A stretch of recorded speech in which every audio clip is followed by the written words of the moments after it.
Boa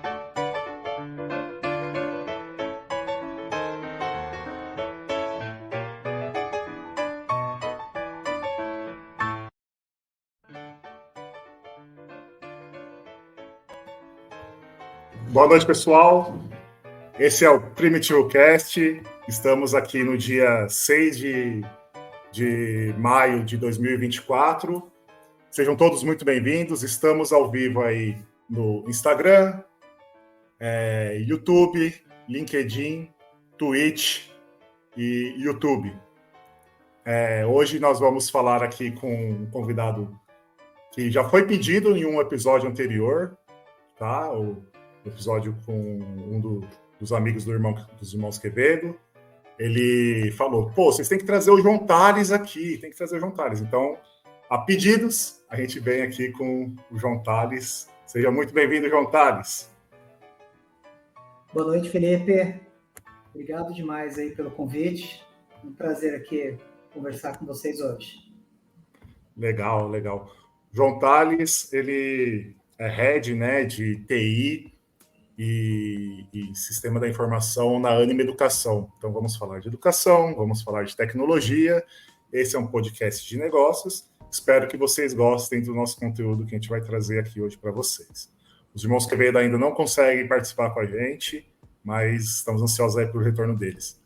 E, João Tales, vamos iniciar com aquela pergunta primordial. Qual é o primitivo do João Tales? Suas referências, como que se construiu a sua jornada. Fique à vontade para falar aí, João. Foi muito prazer. Seja muito bem-vindo aí ao Primitivo Cast. Bem, mais uma vez eu que agradeço o convite, Felipe. Vamos lá. Eu não sei exatamente quanto tempo eu vou ter, eu vou fazer uma... A gente conversa normalmente 1 hora aqui, tá? De bate-papo, tá? Para não cansar o pessoal. Então você tem 1 hora para falar. Não, fica à vontade. É dinâmica, a gente vai conversando, fica à vontade. Eu vou tentar responder a sua pergunta. Acho que eu vou contar um pouco da minha trajetória, né? Um pouco de como eu vim parar no mundo de tecnologia e consequentemente, em negócios, né? Numa empresa de educação. Mas acho que a resposta mais direta, né? Vou dar uma resposta direta e vou detalhá-la, né? Sim. Acho que, assim, 2 pessoas que tiveram influência total e me fizeram chegar onde estou foram meus pais, né? Assim, não poderia deixar de começar a contar a história a partir do esforço deles, né? Então, assim, eu sou de São Paulo, na verdade sou de Osasco, tá? Mas nesse exato momento eu estou falando de Osasco, mas eu nasci em São Paulo, morei em Osasco a vida inteira. Eu costumo dizer que eu vim parar no mundo de tecnologia por um mero acaso do destino, eu acabei dando sorte. Meus pais sempre acreditaram no poder da educação. Depois você vai entender lá no final, quando eu começar a falar que eu tenho atuado numa empresa de educação, vai entender que é quase que um compromisso meu, né, de uma dívida pessoal que eu tenho, né? Então, eles acreditavam em educação. Quando eu terminei o colegial, eu não sabia bem o que eu queria fazer da vida, né? Não sabia exatamente de faculdade, então eu acabei fazendo química, biologia, matemática, mas sem saber exatamente. Eram disciplinas que eu gostava muito, mas na prática o que eu gostava de fazer na época era jogar videogame, né? Eu era uma pessoa muito introspectiva, e eu não sabia muito bem... Quais games que eram nessa época aí? O que estava em alta? Assim, o que estava em alta bem nessa época, cara, Nintendo 64, né? Quando eu comecei mesmo, foi Nintendo 64, PlayStation 1, PlayStation 2, mas Legal. De 90 até 89, né? Até 2000 eu joguei praticamente tudo que você possa imaginar, desde o Atari, Mega Drive, Super Nintendo, que legal. Nintendo, PlayStation, Neo Geo, então assim, eu era muito aficionado, né? Na época eu era muito introspectivo, então era aquela época que você não tinha internet, você não tinha tantas ferramentas que podem auxiliar, né, os jovens na escolha de uma carreira, né? Então era teste vocacional, então assim, não era um negócio também tão acessível. Eu terminei o curso terceiro colegial, acabei não entrando nas faculdades que eu queria, e você vai entender que eu costumo dizer um pouco de sorte, né? Eu acabei começando a fazer alguns cursos de computação. Minha família não tinha condições de comprar um computador, né? Então, assim, nós não tínhamos condições de ter computador na época, e eu acabei indo fazer um curso de computação. Na época, Word, Excel, PowerPoint, Access, né? Programação básica, e, cara, me apaixonei. Foi amor à primeira vista, né? E como começou do Office ali e ele já te agarrou. Assim, primeiro contato, porque assim, quando você joga, eu gostava muito de jogar videogame, né? E você fica meio que super imerso, né? Quando você tá jogando. E eu gostava de jogar sério, né, Felipe? Não era só um passatempo, né? A gente reunia com os amigos pra gente jogar sério, Claro. tinha até o final, Tinha a gente participava de que campeonatos. fazer campeonatos. Então, o mundo da computação me encantou quase que no primeiro momento, né? Então, os pais acreditavam muito na educação, eles queriam que eu estudasse, e eu acabei indo para uma faculdade de tecnologia, que seria mais próximo de ADS hoje em dia, né? Então, saí ali do curso, fui para a faculdade, continuei super... gostei muito, assim, eu tirei muito proveito da faculdade, apesar de ter computador em casa, eu ficava o dia inteiro na faculdade, depois das aulas, nos laboratórios, né? Aprendendo a programar Certo. e aí, no segundo ano, uma professora me levou para trabalhar na empresa dela, né? Então, foi uma outra pessoa que teve bastante influência na minha vida também. E de lá para cá, assim, eu nunca saí da área de tecnologia, né? Então, num Sempre período se ali, renovando. sempre se renovando. Então, assim, num período de 5 anos, né? Sempre no mundo de tecnologia, imerso, eu acabei tendo que conversar com as pessoas, né? Então, pensa que lá atrás esse Você era tecnologia, introspectivo, eu ia chegar nisso, né? Como é que uma pessoa é, introspectiva consegue entrar nesse universo de tecnologia onde você tem que falar, lidar com muita gente? então, essa é uma história curiosa. Eu vou contar ela aqui porque ela é bem curiosa. Então, assim, eu sempre fui muito. Entrei na faculdade super introspectivo, não conversava malemar com uma amiguinha do lado na sala. Eu tinha muita dificuldade de conversar em público, né? Jamais, assim, na época de faculdade, trabalho de colégio, eu não gostava de apresentar trabalho, não gostava de falar. Nunca tinha me sentido confortável até então em falar em público. Quando eu comecei a trabalhar em empresa pequena. Então, na empresa pequena lá atrás, você não tinha todas as especializações do mundo de tecnologia que existiam hoje, né? Você tinha Sim. programador e analista. E eu fui para o mundo da programação. Como a empresa era pequena, você acabava fazendo um pouco de tudo, né? Então você fazia análise, você desenvolvia, você testava, você atendia a pessoa e você tinha que até o cliente instalar o software. Sim. Então, meio que aos poucos, eu tive que começar a lidar com pessoas por necessidade ali do trabalho. E eu nunca vou esquecer disso. Foi dia 6 de junho, foi meu aniversário, 2001. Nessa empresa eu tive que ir, assim, eu nem sabia, ia lá instalar um software, nessa época eu trabalhava desenvolvendo software administrativo, para administração de condomínios. E eu fui, sem saber, né, um belo presente de aniversário, que eu ia instalar o software lá supostamente na administração do condomínio, e quando eu cheguei era uma sala que tinha umas 50 pessoas. Eu nunca tinha falado para tanta gente. Só que, assim, primeiro, suei demais, transpirei demais, achei que fosse desmaiar, mas como eu conhecia muito software, tinha sido eu que tinha desenvolvido, eu me senti, na ocasião, confortável de explicar o software, dar um treinamento, explicar como é que ia funcionar, e aquele ali, para mim, foi um ponto de inflexão. Foi um ponto de inflexão onde eu falei assim, se eu conseguir falar para essas 50 pessoas, eu acho que eu consigo falar com um público maior se necessário. E desde então, assim, pelo menos no âmbito profissional, eu deixei de ser aquela pessoa introspectiva e consegui me sentir muito mais confortável, né, falando para grandes públicos. Então, assim, do período ali de 2000, né, até 2005 eu trabalhei, assim, foi um período que eu troquei de... Você trabalhou, assim, pelo visto currículo, né, assim, você trabalhou em muitos segmentos. E sendo introspectivo, né, o que isso te ajudou, primeiro, a sair dessa introspecção? E como que é trabalhar em vários segmentos? Varejo, condomínio, educação, desenvolvimento de software, como que é isso? Eu diria que é muito bom para você aprender sobre negócio. Então, assim, fazendo uma retrospectiva macro, tá falando sobre macro dos empregos. Primeiro trabalhei na empresa de condomínio, depois trabalhei no setor de varejo, né, dentro da mesma empresa, depois fui trabalhar em indústria, depois fui trabalhar em comércio eletrônico, depois... Então, assim, qual que é a vantagem de você ter essas visões diferenciadoras? Você aprende muito sobre negócio.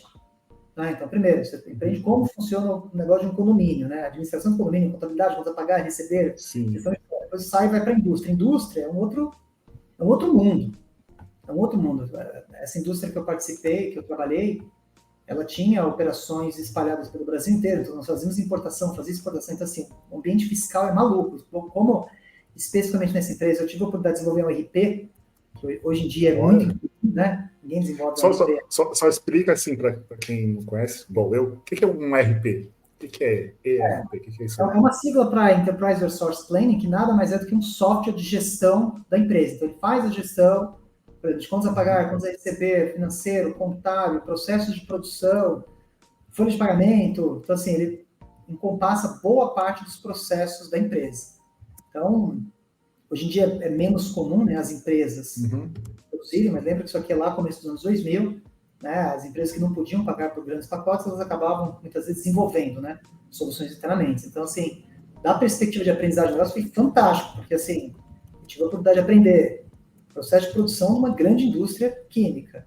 Contas a pagar, quando você receber emissão de nota fiscal. Então, assim, aqui você já aprende, além de você ter que aprender a tecnologia, você aprende todo a maluquice do nosso sistema tributário. Eu nem vou mas processos comerciais, processos de marketing, então, assim, foi um aprendizado muito, muito grande. E aí, nesse tempo, nesse momento, né, ali de 2000, isso 2003, comecinho, finalzinho de 2004, foi um processo de muito aprendizado, só que desenvolvia para Windows, né? Na época, outros tempos, tá, pessoal? Muitas das pessoas que estão assistindo a gente que talvez nem eram nascidas na época, a web estava começando a decolar. Eu tinha uma posição muito confortável na empresa e de novo, né? Eu volto para a questão da educação, né? Que mesmo trabalhando, estudando, e alguns elementos, eu vou colocar aqui pitadas de sorte na carreira, tá? Eu acreditava que a web era o futuro. Eu acreditava que a web era o futuro. Eu acreditava que a web, mesmo... Foi muito feeling, tá? Foi uma aposta. Eu decidi sair da empresa, eu tinha uma posição muito confortável, podia estar lá até hoje, e eu saí e fui trabalhar numa empresa de comércio eletrônico, né? Onde era os primórdios do comércio eletrônico. Na época tinha outro setor. Quem acompanha o setor de varejo e comércio eletrônico hoje em dia era um tempo áureo, né? Foi ali de finalzinho de 2004 até 2007. E foi muito pujante. Outra empresa, outra pegada. Era uma empresa que era uma startup que estava prestes a abrir capital na bolsa, né? Então ia ter um aporte ali, um investimento, né? Ou seja, ia ter grana para poder fazer a inovação da época. Então foi uma época de muita aprendizagem, assim, volumes, assim, eu tive muita aprendizagem de negócio, né? Integração, processo de compra, gestão de estoque, logística. Era uma operação, a empresa dobrava de tamanho muito rápido, né? Era a época do crescimento exponencial do comércio eletrônico no Brasil, né? Tinha poucos players na época, pouquíssimos players. E muito aprendizado também, muito desafio técnico. A gente estava num crescimento de time, né? Essa empresa de poucas dezenas para centenas de pessoas no time técnico. A gente estava com uma migração gigantesco. Assim, foi tanto conhecimento de negócio, abertura de capital de uma empresa e desafios técnicos muito grandes, né? Porque quando você tem um negócio crescendo exponencialmente, você imagina os desafios técnicos que isso não traz. Mas foi um aprendizado. Nossa, imagino. Muito aprendizado. Em seguida, eu saí, fui trabalhar numa empresa de varejo também. Tá? Aí, aqui é um outro ponto de inflexão interessante, que eu continuei estudando. Nessa época, né, 2005, 2006, 2007, foi quando a Microsoft estava começando o .NET Framework, né? Então, eu participei das células acadêmicas, muito no intuito de comunidade, trocar experiência, né? Aprender, trocar experiência e networking, né? E participei das células acadêmicas da Microsoft, na FIAP, na época. Conheci muita gente, fiz contato com várias empresas e aí foi quando eu fiz uma pós-graduação, né? Então, eu terminei a faculdade, fiz uma pós em engenharia, depois eu fiz uma pós em gestão de projetos quando eu estava atuando na empresa de comércio eletrônico. Bem nessa época, eu troquei de emprego, fui trabalhar numa grande empresa de varejo, na época era a maior empresa de varejo do Brasil, e fiquei um tempo lá, assim, imagina, se eu saí de uma empresa modelo startup, né, onde as coisas acontecem muito rápido, fui para uma grande empresa e o ritmo de trabalho era outro, né? Nesse meio tempo aí, então assim, eu estava trabalhando em grande empresa, tocando célula acadêmica, terminando minha pós-graduação.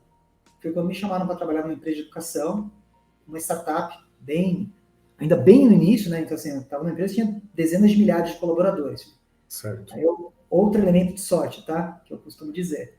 E eu conhecia as pessoas, né? Muitas das pessoas eu já tinha trabalhado com elas, e eu decidi deixar essa empresa, né? Sair de uma grande empresa, na época era uma empresa admirada, porque... E como que é assim? Você estava tranquilo lá numa boa empresa, um grande investimento, aí você tem esse feeling para poder ir para essa empresa de web, de e-commerce. De repente você se estabiliza, está bem de novo, daí você tem um feeling de novo. Tem um feeling de novo. É a tal da sorte, é a tal da sorte que você falou, ou é você olhando o mercado e olhando as movimentações que te direcionam para esse caminho?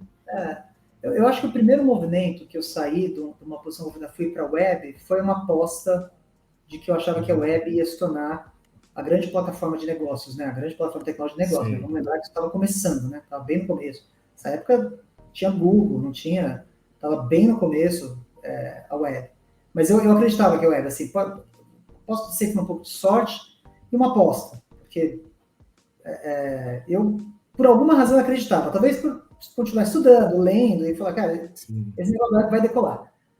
Quando eu decido, né, aqui esse ponto de flexão, assim, porque eu estava numa posição, né, quem me levou para trabalhar nessa empresa foi um dos meus diretores na empresa de e-commerce, né, então lembra, eu estava no e-commerce, saí para trabalhar na grande empresa de varejo. Na época essa empresa era super admirada, tinha ganhado um monte de prêmio de inovação, e como eu estava fazendo a pós-graduação, todo mundo admirava, né, pô, trabalha numa empresa de multinacional. Sim. E quando me convidaram, assim, eu conhecia muitas pessoas, então assim, eu admirava muitas pessoas que faziam parte dessa empresa, que já estavam. Era uma startup, tinha 10 pessoas, eu admirava muitas pessoas que lá estavam. Então eu vi como uma oportunidade de aprender muito, muito. Só que é um dilema, né? Porque assim, primeiro eu morava com meus pais na época ainda, isso aqui estamos falando de começo de 2007, né? E meus pais falaram, pô, por que você está arruinando sua carreira, né? Por que você está saindo de uma multinacional para uma empresa que tem 10 pessoas? E olhando em retrospecto, chame isso de sorte ou não, mas aqui eu acho que, assim, eu admirava muitas pessoas que lá estavam, tá, filho? Eu vi uma oportunidade de aprender muito, muito, assim. Tudo bem que ia ser um outro patamar de empresa, né? A empresa que está no começo, a gente sabe dos riscos, né? Mas exatamente. Eu vi muito. Então eu falei, pô, admiro muitas pessoas que lá estão, é uma oportunidade de aprendizado sem igual, vou. Né? Fui, o pessoal da pós-graduação achava que eu estava louco, meus pais falaram que eu estava arruinando a carreira. E, de novo, olhando em retrospecto, foi um outro ponto assim, importante da minha carreira que me ajudou demais. Assim, eu fiquei muito tempo nessa empresa, né? Um pouco mais de 10 anos, aprendi demais. Nesse meio tempo, cara, construí família, né? Então, assim, quando eu comecei essa jornada, eu não era casado, não tinha filhos, não tinha família, não...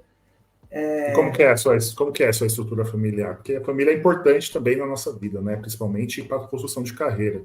Como que foi esse momento aí que você iniciou nessa empresa, né? Acredito que você tenha crescido nessa empresa também. E nesse momento, como que foi aí conhecer a sua esposa, ter filhos? Conta aí pra gente como que é essas adrenalinas da vida. Assim, startup tem um livro lá, um livro sobre as coisas difíceis sobre as coisas difíceis, né? The Hard Things About Hard Things. Ninguém deveria ir para o mundo startup sem ler esse livro, né? É um livro épico e é isso, né? A startup é montanha-russa, né? Oscilações de alegria e horror, né, Felipe? Exatamente. É diferente, assim, mas assim, eu continuo casado, tenho 2 filhos, né? Um com 12 anos, o Dani com 15, prestes a fazer semana que vem, faz 16. Foi uma decisão acertada, apesar da startup é um negócio muito, muito intenso emocionalmente, mas se você quiser encadear tudo na vida, a gente sabe que você acaba não fazendo nada, você acaba se paralisando por análise, né? Mas foi bem intenso, mas decisão super acertada. Sou super feliz no casamento e a família me apoiou demais, né? Acho que teve momentos ali que você pensa em desistir, você acaba não desistindo por conta da família, né? Porque suporte... É o seu apoio. Ele é fundamental, fundamental. Que legal. Mas, assim, em 2007, então, foi meu primeiro... Assim, aí nesse tempo, tá? Trabalhei com consultoria uma época, né? Porque quando eu vou para a educação, foi startup, você acaba pivotando. Eu entrei na empresa como um colaborador. Ao longo dessa trajetória de 10 anos, acabei me tornando sócio dessa empresa, né? Acabei ganhando uma participação. Isso é comum no modelo de startup, né? Você receber ações da empresa, incentivos a longo prazo. E aí, assim, ao longo desses 10 anos, eu aprendi muito no setor da educação, né? Então eu vi da perspectiva de negócio as grandes empresas de educação do Brasil, as grandes empresas privadas, né, que são listadas, se formarem, né?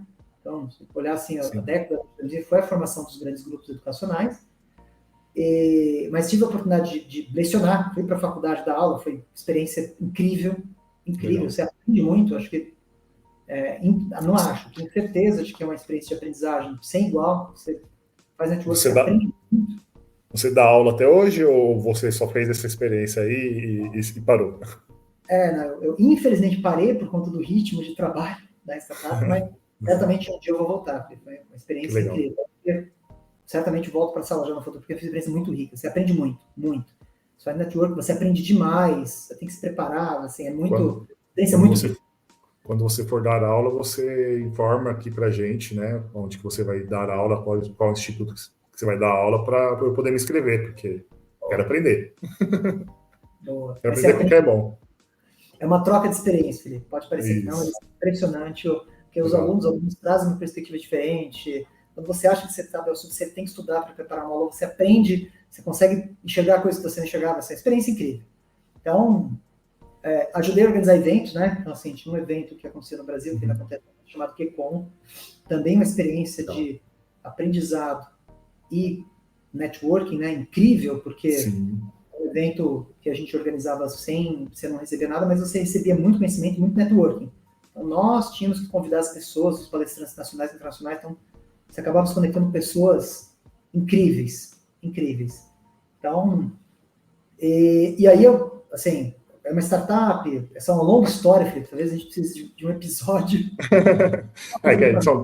Foram 10 anos, né, ali na startup. 10 anos, mas é uma startup que nós... Como você ficou bastante tempo nessa startup, primeiro, qual que é o segmento dessa startup, né, o que eles atendiam, o que fazia, qual que era a inovação que estava trazendo, e conta pra gente, assim, aquele momento horrível que você falou, nossa, vou jogar tudo para o ar aqui, o que estava acontecendo e como você superou, e o momento assim que você fala, nossa, aqui foi o meu ápice, isso daqui que eu fiz na startup foi soltar rojões, andar, foi festejar e tudo mais. Se puder compartilhar com a gente. Claro, claro. Assim, a startup, ela tinha, inicialmente, era uma startup para ensino de idiomas, e a proposta era nós digitalizarmos o material de ensino, né, para ser algo muito mais dinâmico do que um livro, né, do que um caderno que é estático. Sim. Então, isso em 2007, né, a gente parar para pensar isso. 2007 não existia aplicativos fáceis, não existia Duolingo, não existia todas essas montes de escolas online aí que existem, né? Então, o que existia na época eram CDs, né? A gente tinha CDs, DVDs, você tinha os cursos. Então, qual foi a visão ali dos fundadores, né? E nós nos engajamos nessa lição de digitalizar esse material, fazendo com que ele seja muito mais dinâmico e disponível através da internet, porque a gente enxergava que a conectividade, né, banda, ia melhorar num ritmo acelerado e CDs, DVDs iam morrer, né?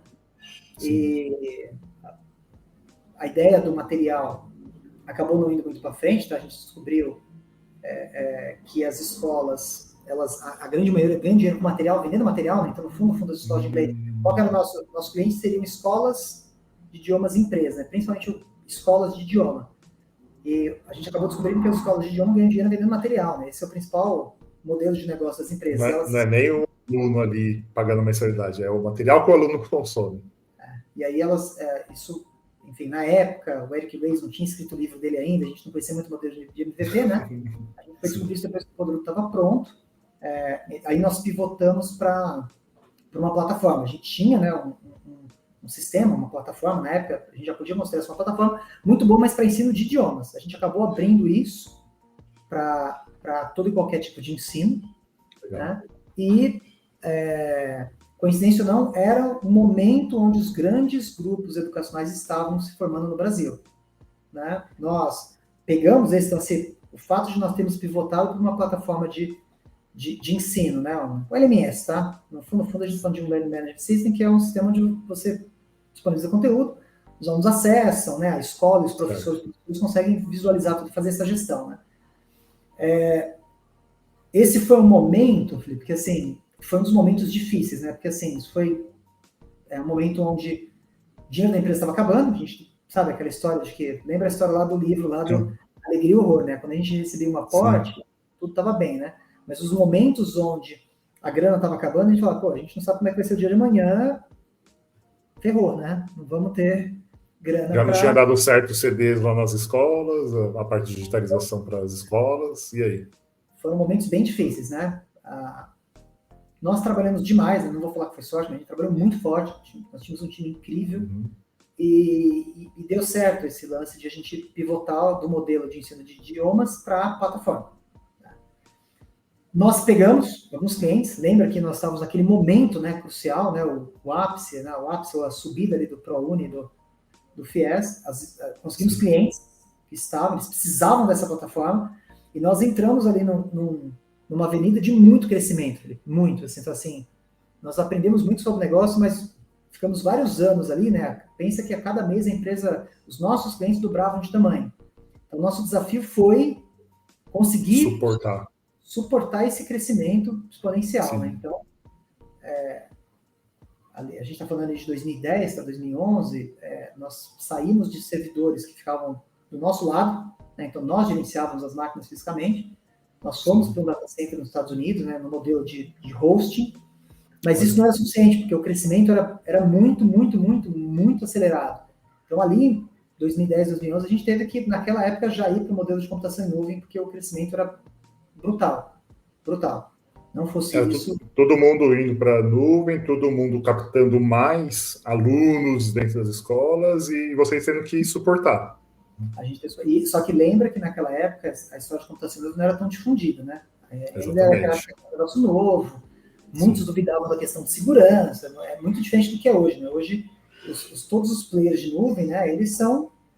Assim, muitas das discussões que nós tínhamos na época, elas nem existem mais hoje, né? Elas já foram endereçadas, mas na época... Foi ultrapassado. Simples, não foi tão simples. Mesmo nós técnicos, né, nós tínhamos os receios, né? Pô, será que o banco de dados vai funcionar? Será que ela não vai cair? Será que... Porque quando você tem uma máquina física, eu falo, essa máquina aqui é minha, né? Eu consigo ver ela, tocá-la, né? Mesmo que você está no ambiente de hosting, nós nos sentimos mais seguros. Assim, fizemos um processo muito planejado e esse foi um período de muito aprendizado, muito, porque como o negócio crescia muito rápido, a gente precisava, imagina, a gente saiu ali de poucos milhares de alunos para em de poucos anos chegar ali a 1 milhão de que rápido. alunos. Assim, isso foi rápido. Então, imagina, o aprendizado que você tem, né, tanto de negócio, como qual é o retorno que você tem que gerar para o negócio. Nós tínhamos estudantes, né, espalhados pelo Brasil inteiro, então, como é que você faz para atender, né, pessoas que estão em grandes centros, mas pessoas que estão longe de grandes centros. Lembra que na época a conectividade não era um negócio tão difundido.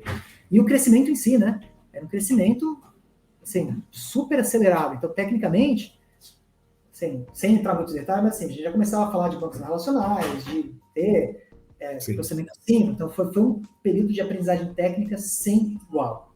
Sem igual. Por isso que eu mencionei que foi uma decisão super acertada. Né? A gente que você estava aprendendo e aplicando, né? Ali no dia a dia e já tendo a resposta do mercado e sabendo que se aquilo vai dar certo ou não. Que legal. Sempre com educação. Então, nessa época, eu estava lecionando e tendo esses desafios, né? Então, e em 2018, né, a Anima Educação acabou adquirindo essa empresa, adquiriu o produto e tinha, né? Trabalho com muitas das pessoas até hoje, né? Boa parte das pessoas estão trabalhando com a gente até hoje. Temos um time fantástico. Não tirei o pezinho da educação, né? A Anima Educação também é uma empresa de educação. Exatamente. Você sempre, eu gosto de falou, né? Seu pai e sua mãe ali, quando você, na sua juventude, ali, te incentivaram, né? Falaram, ó, a área de educação é importante, né? E foi evoluindo aí nesse caminho de educação e você abraçou a educação, né? Ou o segmento educação. A educação tem assim, somar ali todos os setores que eu trabalhei como colaborador, terceiro, consultoria, né? Na época ali da faculdade, eu fiz consultoria em várias empresas também. E, assim, é uma área, ela tem um propósito sem igual, entendeu? Você, assim, primeiro que a educação teve um papel muito importante na minha vida, né? Então, assim, se eu comparo a vida que eu tenho, que meus filhos têm hoje, é só por conta de educação. Se eu não tivesse estudado, meus pais não tivessem acreditado na educação, eu tivesse sentado na cadeira, dedicado muito tempo de estudo, eu certamente não estaria aqui hoje sabe, contando essa história para vocês, e meus filhos teriam uma vida muito diferente do que eles têm hoje. Educação. Então, o propósito da educação, né, ele é muito forte, ele é muito engajador. Assim, você está incentivando bastante na educação, o quão é gratificante para você, como pessoa, estar nesse segmento de educação e proporcionar, né, facilidades com a tecnologia para a educação? Primeiro, antes de mais nada, assim, é um valor pessoal que a educação tem para mim. Então, assim, eu tenho que devolver um pouco isso para a sociedade. E, assim, tem para mim que isso é só o começo. Assim, se eu puder, né, eu vou até o final da minha vida ter algum tipo de conexão com a educação pelo impacto e pela transformação que a educação proporciona na minha própria vida. E, assim, não é diferente de familiares e muitos amigos.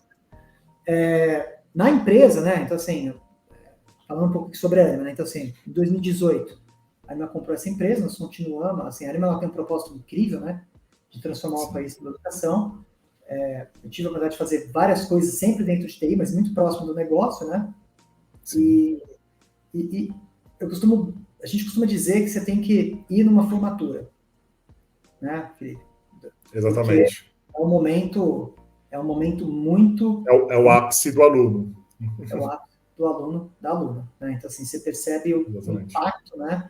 É difícil você encontrar um outro negócio, óbvio que existem momentos de grande analogia na saúde, quando a pessoa precisa, né? Mas, assim, a construção, né? Porque educação é uma construção, né? Você não... Exatamente. Pelo menos estamos em 2024, né? Então, assim, não dá para instalar ainda, né, conhecimento. O chip lá que o Elon Musk está prometendo ainda não foi implementado no nosso cérebro, né? Então, essa é uma outra discussão, né? Sobre assim, ainda assim, a gente tem grandes desafios. Grandes. A gente até pode mencionar algumas referências. Mas, assim, é uma construção, e se fosse possível tirar uma foto da pessoa no início, né, da perspectiva de construção da pessoa, né, e no final, você percebe, né, que aquilo foi uma construção, e acho que a emoção de um evento de formatura, ele expressa um pouco o quão transformacional a educação pode ser na vida das pessoas, né? Fora que, quando assim, a pessoa vai conseguir um emprego, e isso nenhum... Assim, a educação, ela tem um poder transformacional na vida das pessoas gigantesco. Isso é muito engajante. Muito engajante, né? Se a gente olha para o mundo, assim, quando você pega para as grandes políticas de Estado, olha para a história, né? Sim. Boa parte do que fomentou a transformação dos países foi um programa educacional de Estado, né, e não de governo. Então, tem uma série de elementos que fazem a educação ela ser tão apaixonante, né? Não é à toa que eu estou agora em 2005, vai fazer 20 anos que eu estou, e eu já sei que eu quero seguir no mundo da educação, seja como professor, seja trabalhando na empresa, seja ambos, porque é muito engajante, muito. E você enxergar histórias, né? Porque a minha história é uma delas, né? Mas não é incomum você encontrar histórias de pessoas que foram transformadas pela educação. Né? Que legal. E você estava ali na startup que foi adquirida pela Anima, né? Ali com o LMS, e começou a integrar ali o time da Anima. Isso você falou 2018. E surgiu a pandemia. Logo, bem próximo ali de 2018, né? Bem próximo Pô, você foi adquirido pela empresa. Você já está ali no caminho, abrindo portas ainda, encontrando o seu ambiente, se estabilizando, e vem uma pandemia, igual veio aí para todo mundo. E educação, eu lembro, né, que até 2018, 2019, 99% dos alunos pegava ônibus, metrô e ia estudar na sala de aula.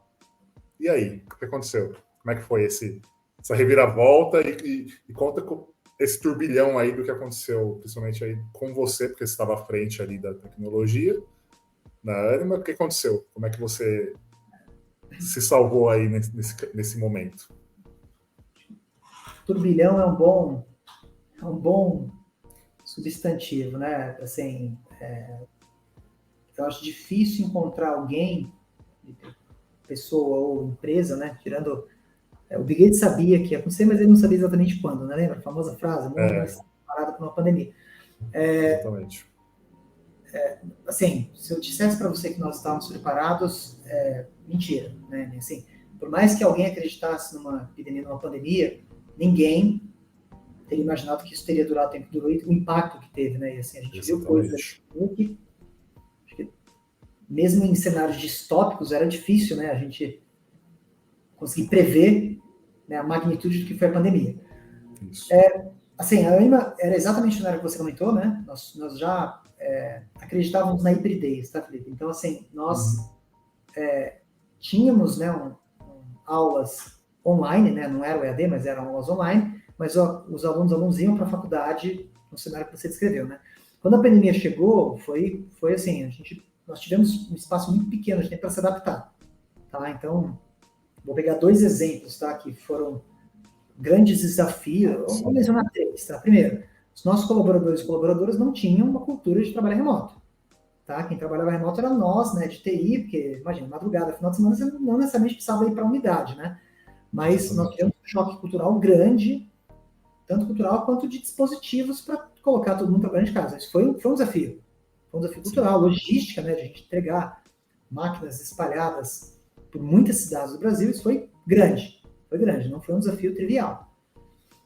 Segundo foi o desafio das aulas, né? Como as aulas, a gente tinha boa parte das aulas presenciais, movimentar tudo isso para o online foi um grande desafio, ainda mais uma empresa que tem um currículo, né, diferente, né? Assim, a Anima, ela tem um currículo ali que preza pela qualidade. Foi um grande desafio a gente levar todos esses elementos de qualidade, empregabilidade para o online, né? Então, imagina, né? Foram noites e noites, literalmente 72 horas, trabalhando non-stop, né? Sem parar, para que a gente conseguisse, né, continuar, né, ministrando nossas aulas, sem interrupções, sem prejudicar a vida dos nossos alunos.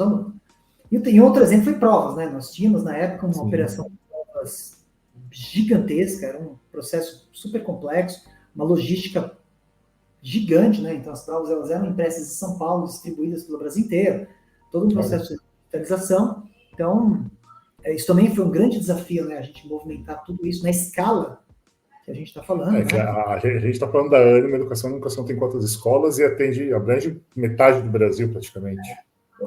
Na época da pandemia, nós tínhamos algo em torno de 150 mil alunos e alunas, né? E nós estávamos presentes em algumas cidades do Nordeste, Sul e Sudeste, em boa parte dos grandes centros, né? Em algumas cidades. Então, mas ainda assim era um grande desafio. Então, foi um período sem a pandemia, a clássica, né? Acho que talvez alguém já até tenha ouvido isso, né? Que coisas que demorariam uma década para acontecer, a gente teve que fazer um espaço de tempo muito pequeno, e foi isso que aconteceu. Sem a pandemia seria 10 anos, com a pandemia teve que fazer em uma semana, um mês. Foi, assim, a transição das aulas foi de uma sexta para segunda, e o período de provas, porque assim, foi o dilema, né? Ou nós conseguimos levar as aulas, não é só aulas, né? Lembra que o nosso modelo pedagógico, a aula, o professor, a secretaria, tudo. Foi uma operação de guerra, mas assim, a gente começou isso na sexta, foram as 72 horas que eu mencionei que você não stop, na segunda as nossas aulas já estavam, e aí a provas não foi muito diferente, né? Depois que a gente conseguiu colocar a operação de aulas ali online para rodar, a gente se voltou para a operação de provas, né? Que também era uma outra, e aí, imagina, a cultura, né? As pessoas estão acostumadas a aplicar a prova presencial, então teve toda uma questão técnica, né? Grandes desafios técnicos, mas também a questão cultural, né?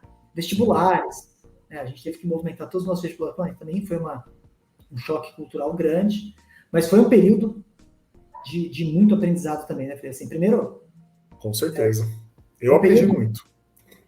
Emocionalmente muito intenso, né? Porque todo mundo estava vivenciando muita coisa pela primeira vez, né? Então, assim, foi um período de grande adaptação, né? Vamos testar uma determinada abordagem, né? Não deu certo, vamos testar uma outra. Então, foi aquilo. Acho que todo mundo, né? O mundo inteiro acabou fazendo coisas que levariam muito tempo num espaço de tempo muito pequeno, né? Nós acabamos, né? Não sei se todo mundo sabe, né? Mas nesse período, o Felipe e eu também trabalhamos juntos, né? O Felipe entrou ali bem, um pouco depois da pandemia, né? Então, foi nós trabalhamos muito juntos, sem nos conhecermos, né? Exatamente. Depois de muito tempo. Não sei se todo mundo sabe, o Felipe tem mais de 2 metros de altura, né?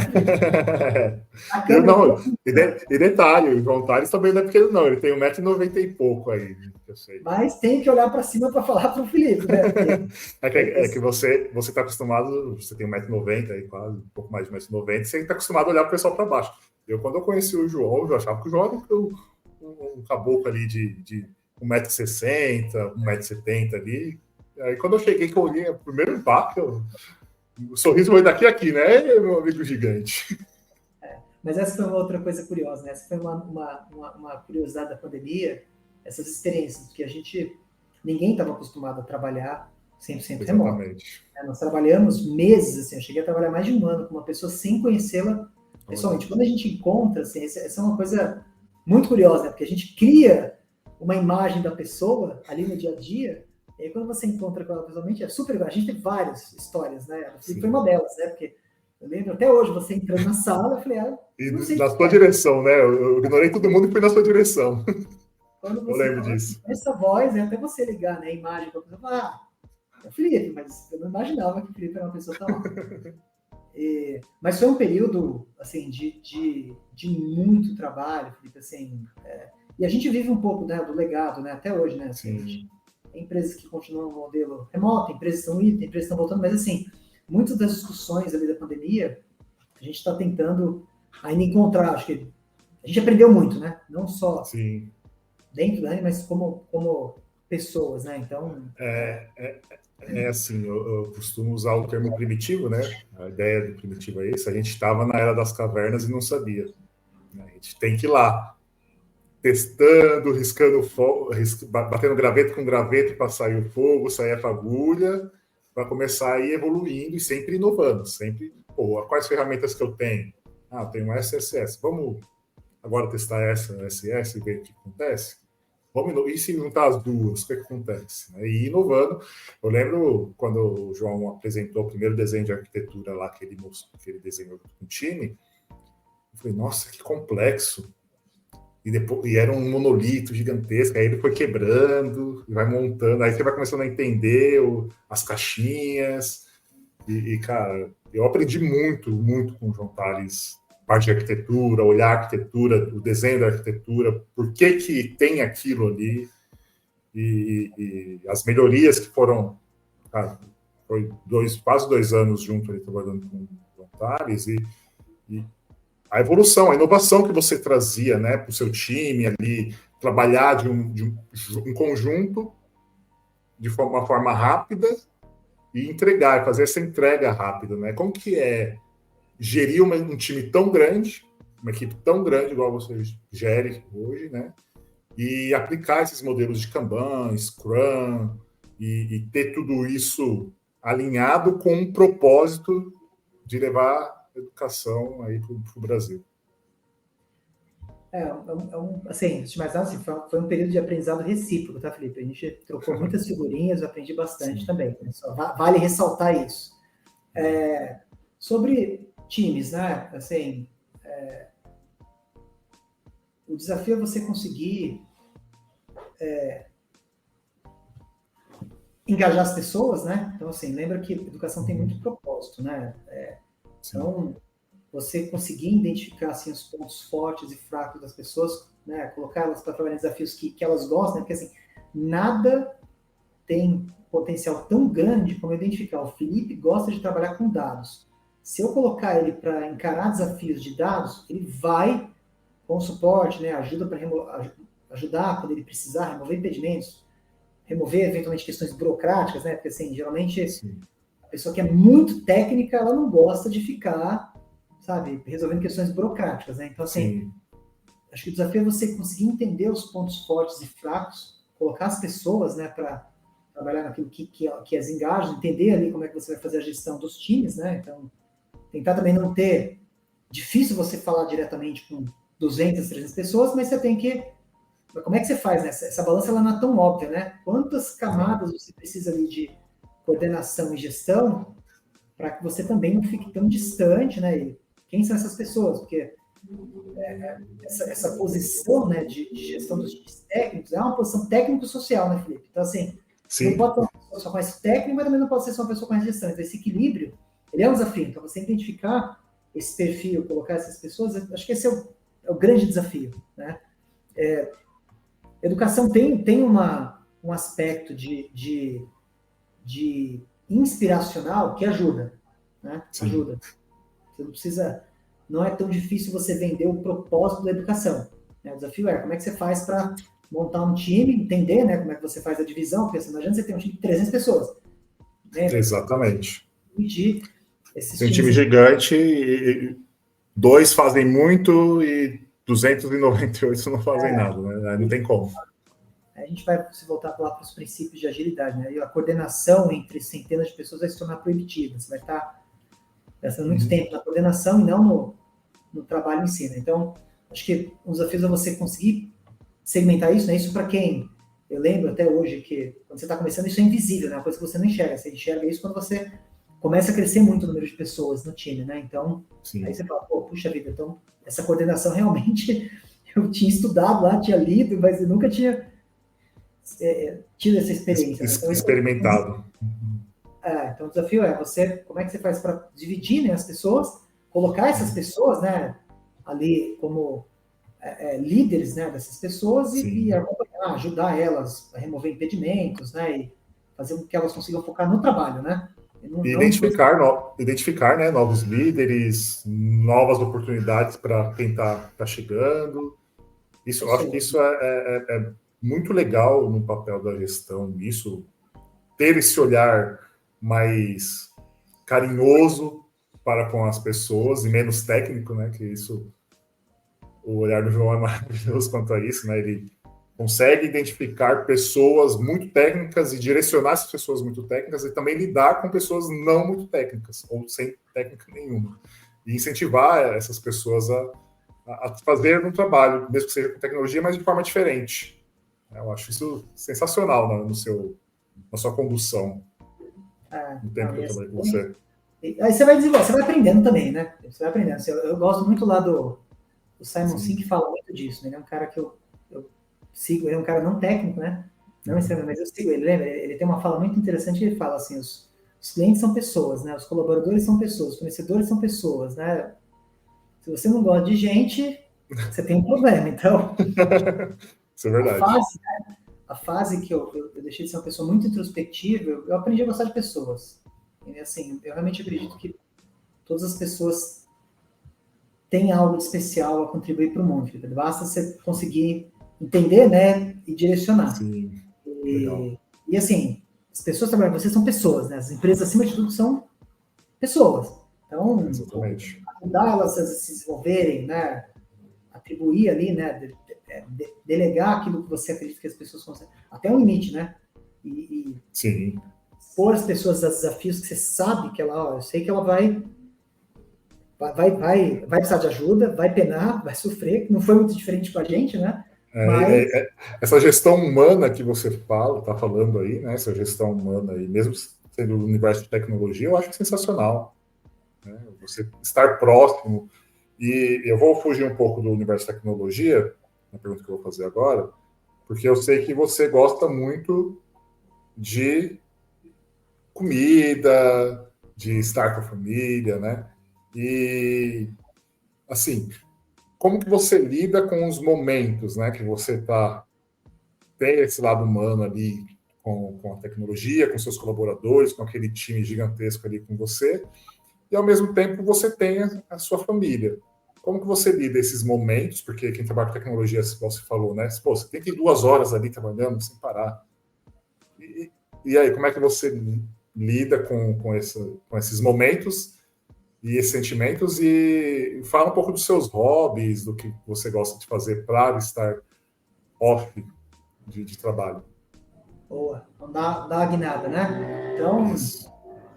Antes da pandemia é curioso, né? Porque a gente eram claros os limites, né? Óbvio que a gente trabalhava de final de semana e madrugada, mas assim, quando você chegava no escritório, quando você saía, você tinha um limite ali, né? Você tinha um horário de trabalho muito delineado, né? Mas a gente que trabalha com tecnologia sabe que as nossas jornadas não são tão previsíveis e fixas, né? Exatamente. É muito sazonal também. Então, antes eu tinha muito menos contato com as crianças, então assim, esse foi um ponto super positivo, né? Eu continuo trabalhando remoto, vou para o escritório, hoje eu estive no escritório, mas hoje eu tenho muito mais contato com as crianças, então isso foi certamente um aspecto super positivo da pandemia. Assim, eu tive muito mais contato durante a pandemia e pós com meus filhos do que eu teria em condições normais. Né? Eu geralmente saía muito cedo, chegava muito tarde, eles saía. Eles já tinham para a escola, estavam dormindo, voltava, eles já estavam dormindo ali perto. Então, assim, a gente interagia nos finais de semana quando não tinha que trabalhar, né? Então, isso indubitavelmente, assim, a pandemia é um dos legados positivos da pandemia, na minha opinião, tá? O contato com a família. Então, assim, eu já tenho muito mais contato com os meus filhos. Durante a pandemia, eu continuo tendo, né? Então, manter, né? Muitas pessoas, né? Muitas pessoas falando desse aspecto positivo. Continuamos trabalhando bastante, né? Muito mais agora. Sempre que você levanta para tomar uma água, né? É possível. Exatamente. Então, continuo tendo eu tenho uma relação muito próxima com os filhos, gosto muito de brincar com eles, sempre que possível. Joga o videogame com eles? Faz o campeonato com eles? Não dá tanto tempo, assim. Eu lembro que eu era ficcionado por jogos, né? Hoje eu, infelizmente, jogo muito pouco. Ainda tenho. Eu deixei de comprar jogos, na promessa que eu jogar. Uma época que eu comprei tanto jogo, eu falei assim, eu vou jogar. Eu falei, eu fiz uma promessa para mim mesmo, só vou comprar um jogo novo se terminar um determinado jogo. Mas jogo muito menos do que eu gostaria, né? As escolhas e as renúncias que a gente tem que fazer. Eu prefiro ficar com eles, assistindo negócio, brincando, conversando, passeando, né? Do que necessariamente jogando. Eles jogam menos do que gostariam, né? Porque eu tento controlar. Se deixar a criança já treina aí para virar a noite trabalhando, treina virar a noite jogando. Isso é criança, né? Mas eu gosto bastante de passar tempo. Assim, quando eu não estou trabalhando, eu gosto de passar tempo com eles, né, com a família. Sobre hobbies, gosto bastante de ler, Felipe. Assim, esses livros que vocês estão vendo aqui, ó, né, é uma amostra, mas assim, hoje em dia é mais Kindle, né, livros digitais, mas eu gosto bastante de ler, bastante. Gosto de ler livros técnicos, não técnicos, né? Curto bastante. Sempre e sobre a comida, se atualizando, eu gosto de ler coisas, para não ficar doido, né? Só ler coisa técnica, né? Eu gosto de alternar livros técnicos, não técnicos, mas é um hobby que eu gosto, né? Então, assim, isso acaba sendo, acho que, uma extensão ali da influência de educação, né? Então, eu acho interessante você ler, eventualmente, sobre coisas que você tem nada a ver com o seu dia a dia. Você acaba aprendendo um monte de coisas, né? Interessantes, né? Que, por incrível que pareça, podem ajudar na sua vida profissional, né? Isso é um dos hobbies que eu gosto bastante de fazer. Sempre que sobra um tempinho, né? Eu tô com Kindle, né? Então, às vezes você está indo para a empresa, voltando, você consegue ter um tempo ali para ler, de noite, enfim, finais de semana, mas é um hobby curioso. E como você mencionou, né? Eu tenho um hobby que é comida, né? Não necessariamente, gosto de tentar, vou colocar que eu tento preparar as coisas, Felipe. Não sou nem chefe, não julgo que eu sou um bom cozinheiro, mas eu gosto muito de estar do outro lado, gosto muito de comer, muito, né? São Paulo. Você é o degustador.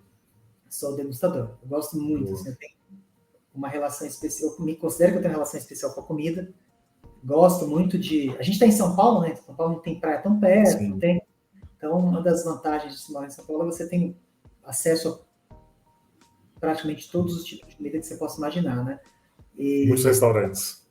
Muitos restaurantes. Então, gosto de ir em restaurantes com a família, às vezes se aventurar, descobrir um lugar novo e para quem me conhece sabe que eu gosto de indicar, gosto de compartilhar comida, né? Porque isso faz parte, né, da história da comida, né? De compartilhar, e gosto de recomendar restaurantes, assim, eu acho que, eu costumo brincar que na culinária, 1 mais 1 não pode ser igual a 2, assim, às vezes você pega um restaurante que faz uma comida aí que você fala, não é possível que 2 ingredientes, né, deu essa maravilha, né? Essa maravilha, essa experiência gastronômica, né? Hoje, aqui em 2024, o que você recomenda hoje, pessoal, a procurar? Em termos de comida? Em termos de comida. O que você recomenda, pessoal, um local assim que você fala, pô, esse local vai lá que você não vai se dar mal. Depende do tipo de comida. Assim, é muito difícil. Assim. Essa é uma pergunta muito absurda. Sei lá, vamos falar de pizzaria. Fala assim, cara, que pizzaria, exemplo, você recomenda? Que é um lugar que eu tive uma experiência recente, conheci o lugar recentemente. cara, acabou. Depois que eu conheci o lugar, eu descobri que o lugar acabou recebendo prêmio. Tem uma pizzaria chamada Legera, tem lá nos Jardins, ali do lado do Parque Antártico, um lugar simples. Cara, Né? Legal. os melhores, Legera, os melhores lugares que eu já tive a oportunidade de comer pizza. É uma delas, tá? Então, assim, mas assim, claro. um lugar difícil, mas assim, para quem gosta de pizza, aí nesse lugar, tem outro lugar na Vila Madalena chamado Carlos, lugar também pequenininho, só tem uma unidade. Não sei se você conhece esse, mas também. Cara, já fui lá no Vila Madalena. E de churrascaria? Você gosta de carne, né? Tem um lugar ali na Vila Madalena, Felipe, chamado Rincão Escondido. Eu nunca fui, eu não conheço, não. Bem pequenininho o lugar também, tive uma experiência recente lá, super agradável. Legal. Definitivamente recomendo, você vai ter uma experiência. Você gosta de carne, lugar não tão conhecido e muito bom. Mas São Paulo é isso, assim, hoje é isso, semana que vem você experimenta um lugar diferente. Sim. Então, assim, eu gosto, né, para quem me conhece sabe que eu gosto bastante de comida, eu gosto de pelo menos uma vez por mês, um lugar que eu nunca fui, às vezes mais, se possível, se a agenda me permite, até porque você acaba conhecendo lugares mais ou menos e acaba se deparando com lugares mágicos. E São Paulo tem uma característica que, assim, você não precisa pagar caro para comer bem em São Paulo. A imagem que as pessoas têm de que São Paulo é só alta gastronomia, você precisa gastar muito dinheiro para comer bem, isso não é verdade. Então, isso que... eu concordo com você. Uma vez eu estava ali na região de Moema, eu não lembro a rua exata, mas na parte dos pássaros ali, tem um restaurante português, que é Casa do Português, no restaurante. Eu não dava nada. Eu tava com muita fome ali na hora do almoço, sábado, acordado cedo, tava passando por ali, eu tava com minha esposa, eu falei, vamos parar e comer? Vamos. Comer onde? Aqui, ó, em português. Assim, eu comi um bacalhau ali, pescado de bacalhau mesmo, que, assim, Casa Portuguesa eu acho que foi o melhor que eu fui até hoje. Porque eles dão de entrada sardinha, né? Petisco de sardinha marinado. Nossa, mas é maravilhoso. Até deu água na boca, só de lembrar do local. E é isso, né? Culinária é um pouco disso. Assim, São Paulo tem muito disso. Assim, o que eu gosto, assim, além da minha relação com comida, o que me encanta, né? Óbvio que existem outros lugares no Brasil e no mundo, né, que tem essa característica, mas assim, às vezes você chega num lugar e isso quebra, né? Assim, então, você não ter preconceitos, né? Às vezes você vai num lugar estranho. Eu, por várias ocasiões, cheguei num lugar e falei, cara, isso aqui não deve ser um lugar agradável. E aí, assim, depois que você termina a revista, você fala, cara, é mágico, o que essa pessoa faz é mágica, porque não tem como, né? Um lugar desse tamanho pequenininho e ela entregar uma experiência dessas. Não ter o preconceito, igual você falou, você ir sem olhar assim, sem querer glamour, né? Você olha assim e fala, pô, só porque é glamuroso ali, é brilhoso, tem brilho, cores tal, e papel de parede bonito, você, às vezes a comida não é boa. Se você vai num restaurante muito luxuoso, estrelas Michelin e tudo mais, você já vai com uma expectativa muito alta. Muito Exatamente. Alta. Quando você vai num lugar simples e você é encantado, é outro. Assim, a experiência ela acaba tendo muito mais impacto na sua lembrança do que. Então, isso é verdade. São Paulo tem bastante isso. Eu acho um lugar bem. Para quem gosta de ter experiência gastronômica, é um lugar muito especial. Então, pessoal, já estão vendo, né? Vou até mudar aqui a câmera. Para quem tiver interessado em conversar com o João Tales, trocar experiências com ele, você ganha ele pela barriga. Leva num bom lugar para comer, que vai virar seu melhor amigo. Ou vamos trocar figurinhas, né? Exatamente. Situações de lugares também. Exatamente. Não dá para conhecer todos os lugares de São Paulo, vamos trocar figurinhas de locais para a gente. Boa. E João, voltando aqui para a tecnologia, agora com essa chegada da generativa IA, essa inteligência artificial disruptiva aí, que todo mundo conversa com um robô ali no chat e tira insights, informações, muitas empresas de edutech chegando. Como que a Anima, né, enxerga, você como head ali de tecnologia da Anima, como que vocês enxergam, né, as novas tecnologias chegando e o que isso pode melhorar e se é um bom impacto, né, positivo, ou é um impacto negativo aí nessa parte de educação. Olhando para a tecnologia em si, assim como várias outras tecnologias, olhando fora do contexto educacional, tá? A inteligência artificial, assim como várias outras tecnologias, vão ter vantagens, né, um upside, e vai ter o mau uso dela, né? Então, é assim com internet, telefonia, né? A gente sabe que não só coisas boas acontecem na internet, né? Com inteligência artificial, não vai ser muito diferente. A gente vai ter gente do mal usando para fins não benéficos da tecnologia, né? Então, a balança aqui é como é que a gente faz para as vantagens, né, o upside ser muito maior que o downside, né? Os problemas que essa tecnologia vai trazer, né? Como fraude, alguém se passando por você, pegando sua imagem. Mas olhando para a tecnologia, para a educação, tá? A gente está super esperançoso, assim, a tecnologia ainda está engatinhando, né? Está bem no estágio inicial, ela impressiona, né? Então, assim, se a gente olhar para a tecnologia, ela começou, né? Então, assim, eu vou me arriscar a trazer o nome de uma empresa aqui, né? Você vê que, tirando o nome da Anima, né? Eu risquei mencionar empresas mas, assim, o que o ChatGPT fez, né? Ali com a OpenAI, foi algo muito incrível, né? Inteligência artificial é um negócio que estava para quem trabalhava com tecnologia, ou academia, né? Ou cientistas.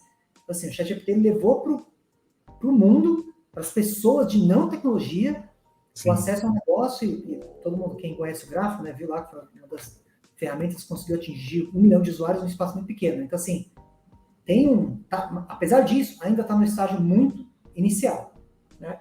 O que a gente acredita, né? Que a IA generativa ela vai nos ajudar em questões de produtividade, né? Então, assim, a gente não acredita na substituição do ser humano, tá? Então, assim, quem é docente, a gente não acredita que a tecnologia, que a gente vai substituir, tá? Então, existe um aspecto humano, um aspecto ali de desenvolvimento das pessoas que os nossos professores, coordenadores vão continuar trabalhando, mas a gente acredita que até que ela pode ajudar essas pessoas a fazerem mais, elas serem mais produtivas, gastarem menos tempo com tarefas repetitivas e que não necessariamente as pessoas gostam de fazer.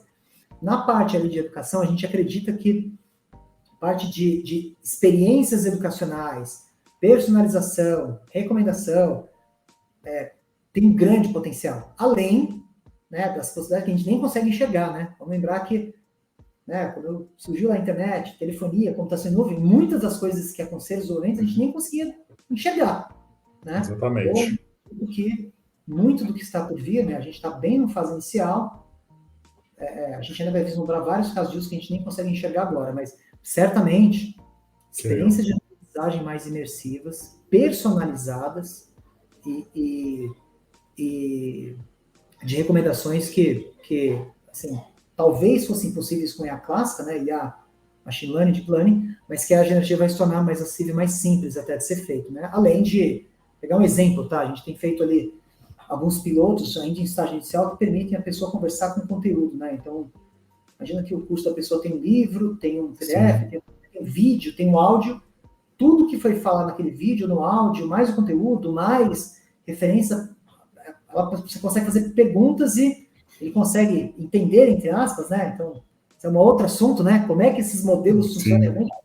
Vamos resumir aqui que ele consegue entender e responder as questões não necessariamente que foram inicialmente previstas, né? Então, a pessoa pode fazer uma pergunta, o algoritmo ele consegue entender, né? O modelo consegue entender e responder baseado no conteúdo. Então, isso é um exemplo de coisas que, por mais que fossem possíveis serem feitas antes, né? Mas acho que nesse extremo, agora isso se torna muito mais acessível, né? Então, o tempo acho que aumentou, diminuiu, né, o tempo de resposta. Você teve respostas mais rápidas, aumentou o volume de conteúdo que você consegue absorver, mas, por exemplo, a gente, eu, né, quando uso o ChatGPT, eu vou muito, como lido com a parte técnica, vou muito direto ali no questionamento que eu tenho.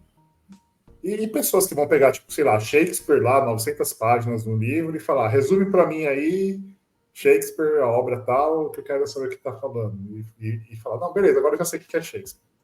Né? Não perde o brilho, não perde Glamour? Essa é uma discussão gigantesca, né, Felipe? Então, assim, até que ponto... tem vários vídeos, né? Tem vários canais, depois a gente pode... como é que vai funcionar o papel até de avaliação dos alunos e alunas, né? Porque imagina... Exatamente. Antigamente você tinha assim, lá no conceito educacional, antigamente você tinha a linha editorial do jornal, nossa, tinha linhas editoriais que eram 2 páginas, 1 página de jornal, 2 páginas de jornais. Hoje em dia é tudo 2 parágrafos, 2 parágrafos de outra matéria, 2 parágrafos de outra matéria, e várias matérias ali na mesma página. Você não consegue ter uma matéria numa página inteira, a não ser que você coloque uma foto gigante. É que as pessoas também estão, assim, você pega... Começa a absorver menos, né? E, assim, a questão de atenção também, né? Eu estava conversando com o primo, ele me relatou isso esses dias, curiosamente, mas acho que isso acaba se repetindo com o público mais jovem, né? Ele falou assim, ó, eu não consigo assistir um filme até o final. Mas por quê? Porque eu acabo me desviando da atenção. Então, acho que as redes sociais, né, conteúdos mais curtos, acabaram condicionando, né, o público mais jovem. Acho que a gente está sendo um pouco generalista aqui, né? Mas, assim, sim. É uma questão comportamental de leitura que gera uma atenção. Né? Assim, achar que os professores, alunos, não estão usando essas ferramentas, é ilusório. Né? Já estão. Então, como é que a gente faz para, sabe, trazer isso para uma discussão e falar, gente, a gente tem que, sabe... usar da melhor forma, né? Usar isso, como é que isso pode ajudar as pessoas a aprenderem melhor. Né?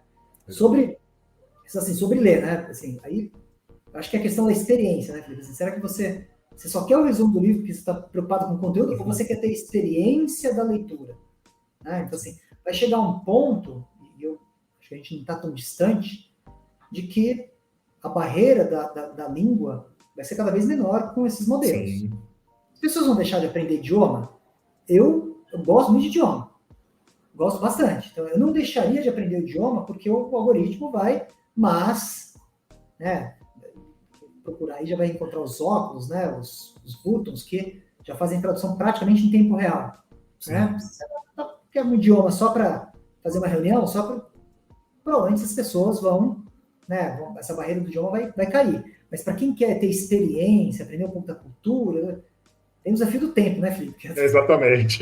24 horas para todo mundo. É tudo muito rápido, né? Assim, você quer absorver mais coisas em menos tempo. Agora, existe uma discussão, de fato, da experiência, de quão sabe, Felipe vai se tornar proficiente, porque, assim,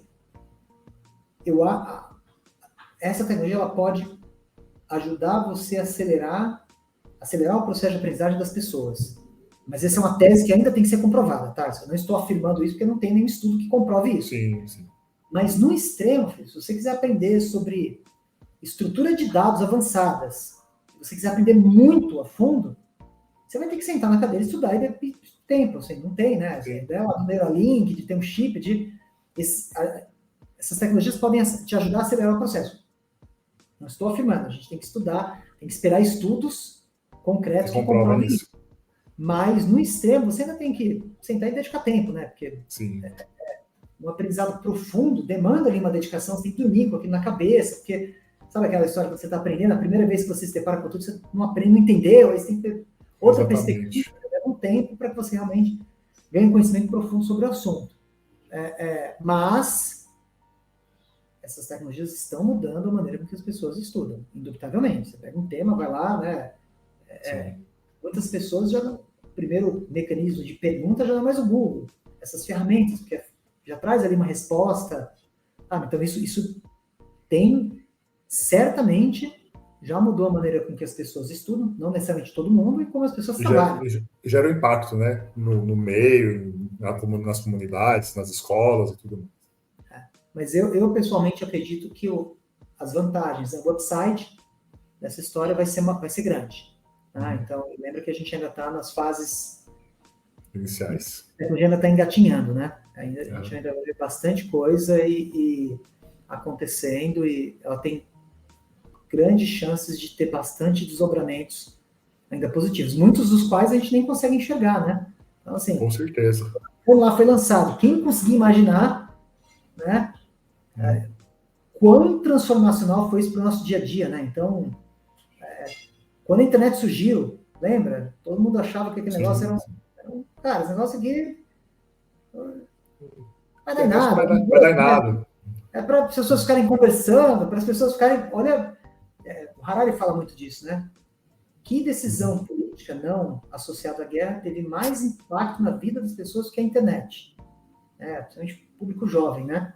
Então, assim, que maneira análoga, né? Aí... Imagine se existisse a internet em 1920, ali durante a Primeira Guerra Mundial.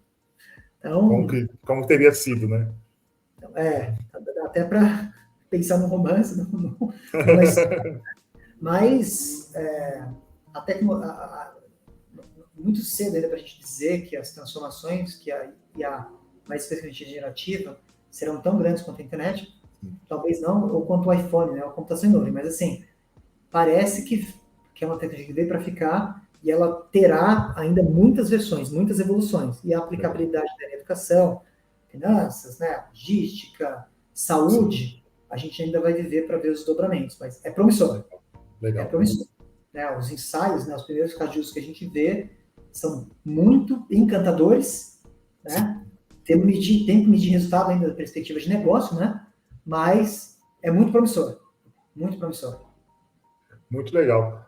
João, a gente já está 1h10 conversando. Bate-papo super agradável, muito bom conversar com você. Para não ficar muito longo, né? Igual a gente falou, seguraria 1 hora e pouquinho, né? A gente vai para uma última pergunta aqui, encerrar. Eu vou já agradecer você e posteriormente você responde a pergunta e já pode deixar suas considerações finais aí do bate-papo. O que você indica ou o que você pode proporcionar aí para quem está querendo conhecer mais desse universo de arquitetura, universo de sistemas, tecnologia?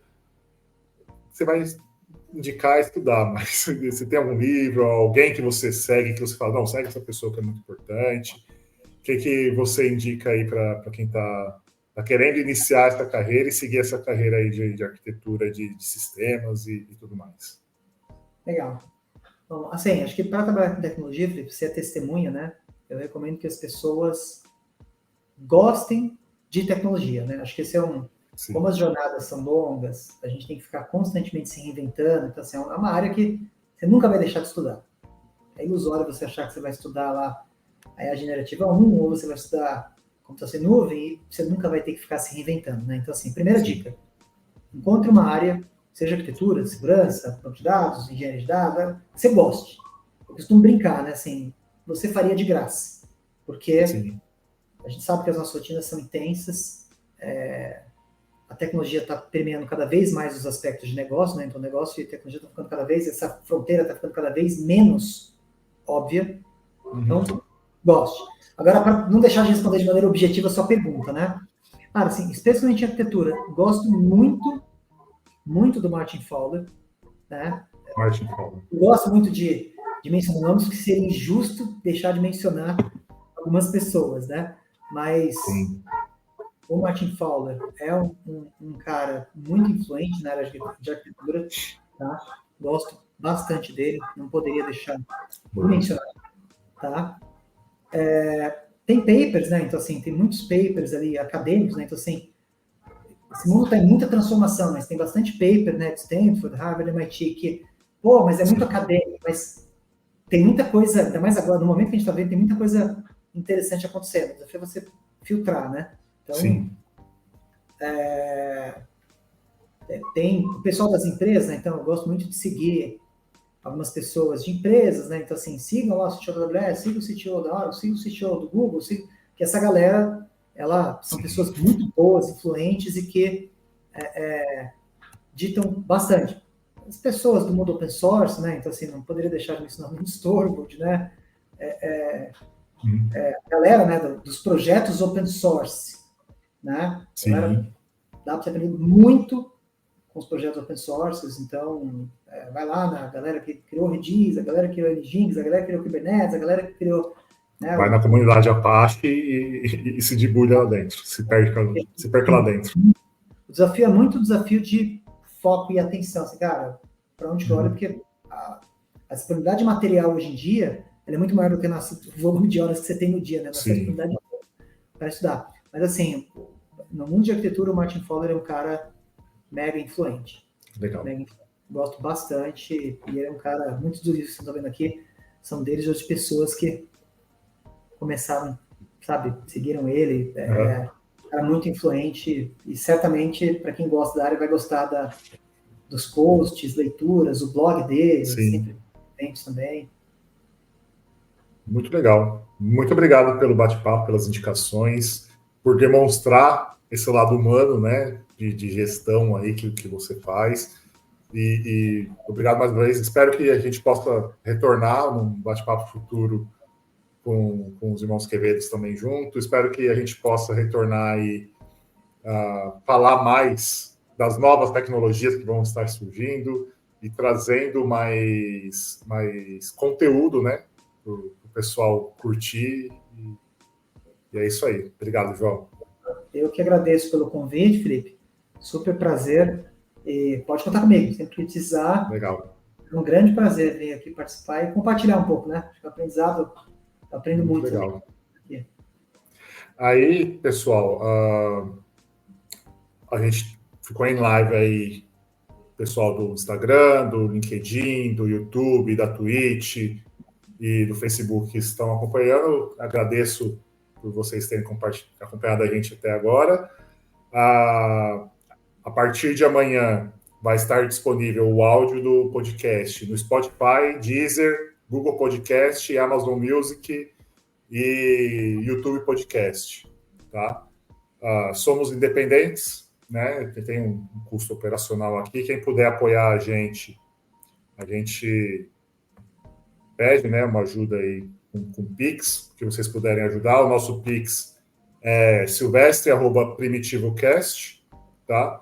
E tem um QR Code aí no canto superior direito, quem puder apoiar o projeto, quiser compartilhar aí, é só para a gente poder manter aí a operação e continuar trazendo convidados espetaculares como o João Tales, né, que tirou ali um tempo do seu dia para trazer aí informações e incentivar, né, a educação, a tecnologia e a educação com tecnologia, trazendo mais informações aí para vocês.